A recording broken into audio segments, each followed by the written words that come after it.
Esse vídeo simboliza, assim, de maneira brilhante, sobre essa questão de como, se às vezes a gente constrói um repertório atitudinal com base em premissas, falsas ou talvez com pouca experiência, a gente pode ter mudanças muito drásticas de comportamento com um estímulo só, como um disparo do oponente. Aí pelo histórico, né, desse vídeo, um problema no caso de um vizinho de trás que caiu uma manga, um terreno, e o cara sai com arma de fogo, vem com o carro, para no portão do cara, joga tal e ameaça por conta aí de alguma coisa, de algum objeto que caiu no quintal dele.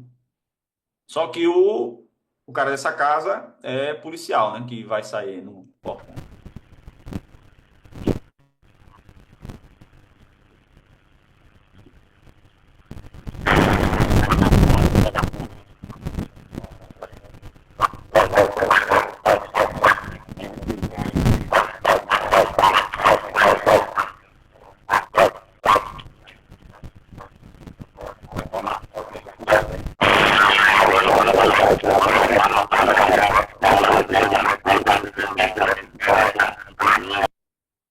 E é interessante que o cara fala, quando ele leva o primeiro disparo, ele fala: parou, parou, parou, parecendo que era uma brincadeira de pega-pega. Não, não, não, já deu, parou. Agora, legal, mancha, peguei na mancha. Então, assim, até a questão de larga a arma e tal, e deita, então, muda completamente o padrão de valentia que estava 5 segundos antes do disparo. Né? Por isso que vem aquela frase lá do Mike Tyson, né? Depois do primeiro soco, né? Sempre todos os planos aí, o plano só dura até o primeiro soco, né?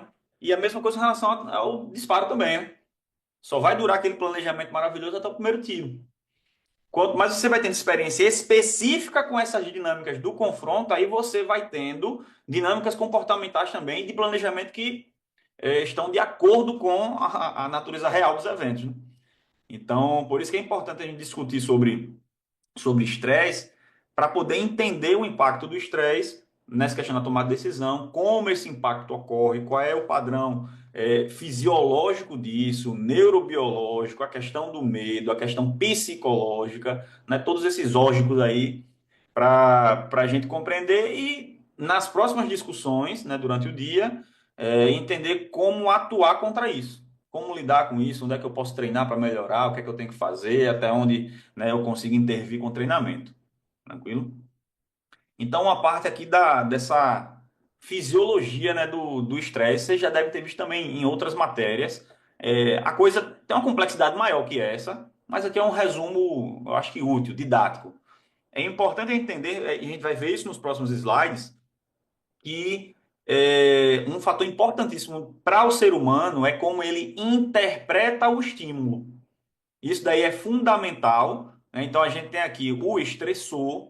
Esse estressor precisa de uma avaliação, né, do indivíduo que está visualizando. O resultado dessa avaliação é que vai resultar na intensidade dessa resposta é, hormonal, né, de resposta do sistema nervoso autônomo, simpático, porque a gente vai ter aqui uma produção hormonal, né, com base ali nas adrenais, em produção de adrenalina, noradrenalina, né, do cortisol, que isso vai estar aí no sangue, vai atingir os tecidos, e a gente vai ter em paralelo uma atuação, né, aqui do sistema nervoso simpático. Né, tem uma parte do sistema nervoso que é autônoma, né, que se divide em simpático e parasimpático, e um se opõe ao outro, ou seja, o que um fizer, o outro desfaz. Via de regra, eles atuam em momentos separados. Quando um está atuando, o outro deixa de atuar. Quando deixa, o outro atua. Então, em regra, é isso. E não dá um conflitozinho. Então, eles servem para criar uma série de regulações do corpo, como que todas elas autônomas, né? De ritmo cardíaco, né? De atividade de intestino, de ciclo respiratório, e dentre outras funções. Todos eles vão ser alterados por essas percepções de ameaça. Então a gente vai ter uma estrutura, porque isso tudo vai estar ali basicamente controlado pelo tronco encefálico, e aí a gente vai ter estruturas mais complexas, né, que justamente dão essa percepção emocional, né? A área límbica, né? A amígdala cerebral, ali, o hipocampo, tálamo, né? É um hub de informações ali no nosso encéfalo que vai meio que jogar mensagens de emergência, né? Justamente, essa é o caminho aí do estresse. Você ter o fator estressor que é observado, até a interpretação, e vai ter aquela conclusão. Isso daí é extremamente arriscado, isso daí precisa de uma demanda emergencial, e aí vai ter o acionamento, aquele que se chama nervoso simpático, que ele vai levar justamente essas mensagens para os órgãos, né, ativando padrões aí que a gente chama de alostase para poder vencer essa demanda. Então o corpo ele naturalmente busca um equilíbrio, né? No, é o conceito de homeostase, né? Buscar sempre aquele equilíbrio, aquelas taxas basais de ritmo cardíaco, de pressão, etc.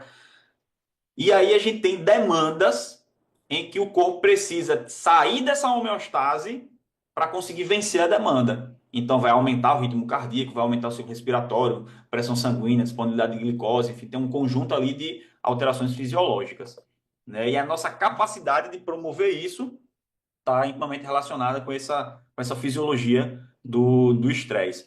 Então, nessa proposta de alostase, a gente vai precisar o tempo todo estar em desequilíbrio para conseguir manter a sobrevivência, né, do nosso corpo, do nosso organismo.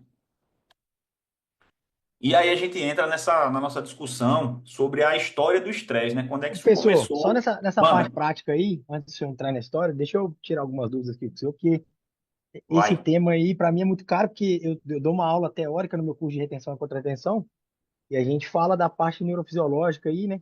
Então, só para eu entrar na mesma página aí com o senhor, que às vezes eu posso estar falando alguma coisa errada. É, a questão do hipocampo ali, da amígdala, elas vão. É o sistema límbico atuando, mas só para a questão emocional, né? O hipocampo vai determinar ali se é traumático ou eficiente ou não para poder guardar ali, né? Salvar no HD depois, ou se vai eliminar aquilo ali que não tem tanta relevância. E o tálamo vai receber, por exemplo, as táteis, né? O visual, o tátil e tal, e é também pronto, né? Ele desencadear lá o eixo HH para poder fazer a descarga de agentes neuroquímicos. É isso? Então, assim, a gente visualizar a discussão sobre o que é emocional do que é racional só serve na questão didática. Essa separação, ela exatamente não existe, né? A gente vai ter estruturas que vão se vincular, por exemplo, a estrutura límbica, ela se conecta muito com a estrutura pré-frontal. Então, essa avaliação do que é risco, do que é medo, né, da importância que a gente vai dar para aquele fator de risco, depende de uma sistematização, da questão integrada, né, dessas estruturas diferentes, né? Então, a gente não tem como visualizar isso de forma separada. O hipocampo, ele é uma estrutura fundamental para a consolidação de memória. E justamente o hipocampo ele vai estar colado ali com a amígdala, demonstrando como tanto, né, nessa questão neurofisiológica e na questão psicológica, a gente vê como está atrelado o quanto a valência emocional importa para você garantir ou não que algo vai ser lembrado depois.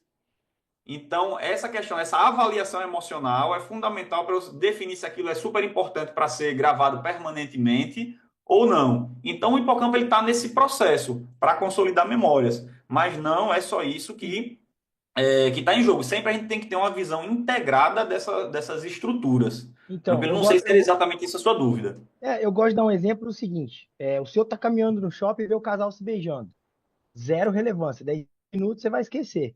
Não tem aquela comunicação exacerbada ali entre seu sistema límbico e neocortical. Você vai ter alguma referência, talvez, que o hipocampo vai trazer. Ó, meu pai pegava na mão da minha mãe, igual ele fez ali.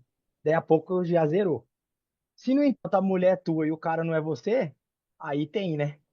Aí vai bater lá, vai Tem perguntar: muita tem relevância. relevância? Tem. Aí vai ter a descarga de agentes neuroquímicos e o senhor vai atuar de acordo com as referências do teu sistema neocortical ali. Então, por exemplo, se o senhor é um cara agressivo, cai na porrada. Se o senhor é um psicopata, vai para casa planejar. Se o senhor é libertino, o senhor pede para participar do beijo triplo. Perfeito, isso mostra como, por mais que a gente tenha essa interação no nível emocional, no nível de neocórtex, de pré-frontal, e etc., você vai ter justamente essa interação com esses padrões que definem personalidade, padrão moral, padrão legal. Às vezes você pode ter o emocional dizendo, ah, viu que era a sua mulher com outra, aí o padrão emocional, tipo, não, quero matar. Mas o padrão é justamente dessa interação que, olha, meu irmão, mas também existe uma lei, você vai ser preso, e aí você vai ser corno e presidiário, né? Até onde isso vale a pena, então uma série de ponderações, né? Então, é uma coisa que a gente vai falar mais para frente, inclusive, que é a história do consenso distribuído. Todo resultado comportamental ele é fruto de um consenso distribuído entre essas várias estruturas que a gente tem no encéfalo, em que umas vão estar ali mais na questão de, porra, a condição de emergência, o medo, outros a capacidade de análise, de opções, de comparação com memórias. Então, o hipocampo ele participa da consolidação de memória e depois as memórias vão sendo meio que transferidas para outras áreas diversas. E não é à toa que hipocampo e amígdala estão muito próximos do tálamo, que o tálamo é meio que aquele centro, né, de informações que vai meio que processar e redistribuir tudo que está vindo dos sentidos. Né, jogando, pô, isso daqui é a questão visual, vamos mandar lá para aquela galera que vai lidar com processamento visual. Só a área de processamento visual a gente tem umas 30.